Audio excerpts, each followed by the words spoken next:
लोकसभा चुनाव से पहले एक बार फिर महाराष्ट्र में सियासी पिक्चर बदलने वाली है। दरअसल प्रदेश में बीजेपी के पास आधा शिवसेना और एनसीपी के पास आधी एनसीपी है, क्योंकि अगर देखा जाए तो 2019 के चुनाव में एक शिवसेना एक एनसीपी थी, पर इस बार चुनाव में दोनों पार्टियां दो हिस्से में बटी हुई दिखाई पड़ रही है। अब ऐसा लग रहा है कि इन दोनों के साथ एमएनएस भी दिखाई पड़ सकती है।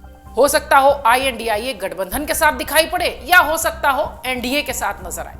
दरअसल लोकसभा चुनाव से ठीक पहले महाराष्ट्र में महायुति का विस्तार हो सकता है। बीजेपी की अगुवाई वाली सत्तारूढ़ गठबंधन में इस बार चर्चा इस बात की हो रही है कि हो सकता हो राज ठाकरे की पार्टी महाराष्ट्र नवनिर्माण सेना इसमें शामिल हो जाए।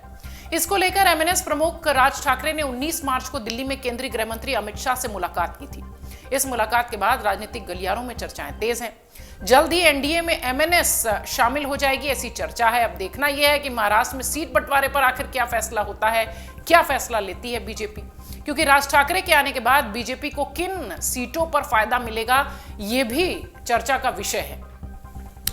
इस बार बीजेपी महाराष्ट्र में प्रदर्शन को बेहतर करने के लिए कोई कसर नहीं छोड़ना चाहती, हो भी क्यों ना, जबकि बीजेपी का नारा ही है कि इस बार 400 के पार। इसी आंकड़े को हासिल करने में हर एक क्षेत्र, हर एक राज्य, हर एक सीट बीजेपी के लिए बहुत महत्वपूर्ण है और बीजेपी चुनाव में एक भी मौका छोड़ना नहीं चाहती। चुनाव के समय यह सब लाजमी हो जाता है जब आप एक आंकड़े को हासिल करना चाहते हैं। इसी कड़ी में बीजेपी दिन रात अपने समीकरणों के हिसाब से आगे बढ़ रही है। ऐसे में लोकसभा सीटों की दृष्टि से देश के इस दूसरे सबसे अहम सूबे में वो ज्यादा से ज्यादा सीटें अपनी झोली में डालना चाहती है। महाराष्ट्र में लोकसभा की 48 सीटें हैं। बीजेपी पहले से ही शिवसेना और एनसीपी के साथ गठबंधन में है। शिवसेना यानी शिंदे गुट की और एनसीपी यानी अजीत पवार गुट की। अब वो मनसे को भी इस गठबंधन का हिस्सा बनाकर पूरे महाराष्ट्र में मुकाबला एक तरफा करने की कोशिश में है। ऐसे में मनसे के प्रभाव के बारे में, मनसे की प्रभाव वाली सीटों के बारे में संक्षेप में आपको बताते हैं। कभी शिवसेना के तेज तर्रार नेता रहे राज ठाकरे ने चचेरे भाई उद्धव ठाकरे के साथ नेतृत्व के मसले पर विवाद के बाद शिवसेना पार्टी छोड़ दी थी। 2004 में महाराष्ट्र नवनिर्माण सेना यानी मनसे की स्थापना हुई।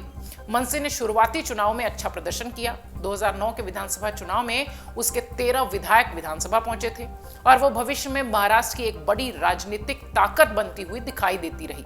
लेकिन इसके बाद मनसे का पतन शुरू हुआ। 2014 के चुनाव में पार्टी खासा कमजोर हो गई। 2019 के विधानसभा चुनाव में उसके केवल एक उम्मीदवार को जीत मिली। हालांकि उसके 10 उम्मीदवार अपने अपने निर्वाचन क्षेत्र में दूसरे स्थान पर रहे।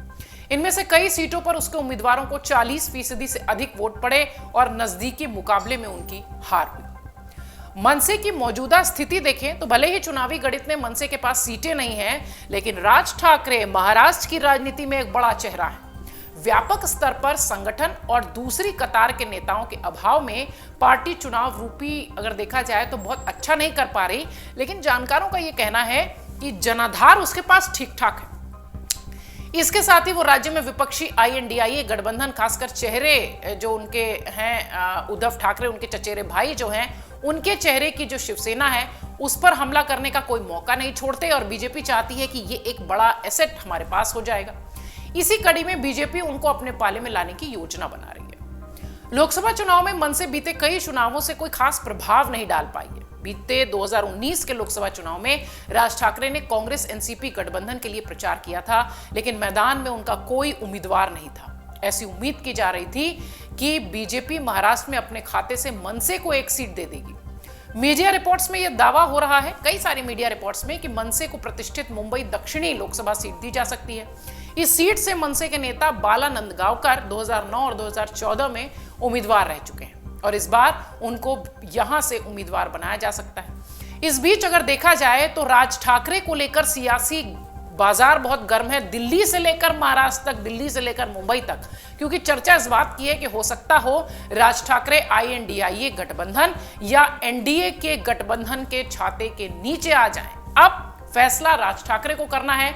निश्चित तौर पर राज ठाकरे ऐसा चेहरा रहे हैं जो अक्सर सियासी गलियारों में बहुत एक्टिव भले न रहें, बहुत ज्यादा उनके विधायक और सांसद भले न रहें, लेकिन निश्चित तौर पर वो एक ऐसा नाम है जो हमेशा सुर्खियों में रहते हैं और एक बार फिर लोकसभा चुनाव से पहले मनसे और राज ठाकरे चर्चा का केंद्र है।